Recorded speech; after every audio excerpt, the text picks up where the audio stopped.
پاش لێکۆڵینەوەی ورد دوای 20 ڕۆژ لە دەستپێکردنی موچە هێشتا بەشێکی زۆری یا بەشێک لە فەرمانبەران و کۆی خانەنشینان موچەیان وەرنەگرتووە بەداخەوە ئەمەش بۆ کۆمەڵێک هۆکار دەگەڕێتەوە لە سەروی هەمویانەوە دەست بە سەراگرتنی داهاتی ناوخۆی مانگی 11ە. ئێستا بە وردیەی خەمە ڕوو هیچ منطقێک لەوایە لە 15 داهاتی مانگی 11 سلێمانی و هەولێر و دۆک نەگەڕابێتەوە بۆ ئەوەی بدرێ بە موچە.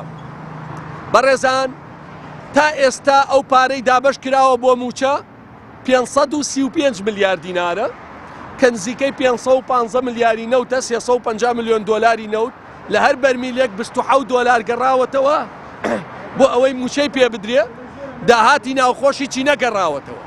ئێمە داوای چاکسازی ناکەین لێیان تەنیا ئەمە ئەڵێم لە مانگی 24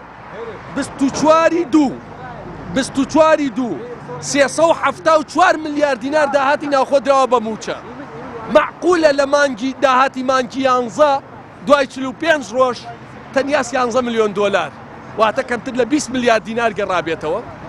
بۆیە زۆر بەڕوونی ئەمەوێ بڵێم لە مانگی دوا داهاتی ناوخۆی سلێمانی بۆ تەمویلی موچە 161 ملیار دینار بووە.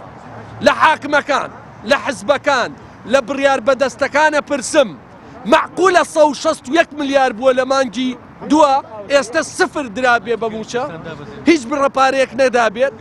لە حاکم و بڕیار بەدەست و حکومەتی هەولێر و حزبە پرسم معقولە بڵێ ئەگەر سلێمانی داهات نەنێرێتەوە ئێمەش داهات نانێرینەوەتە بە هەردوو لاوە سزای میلەت بدەین.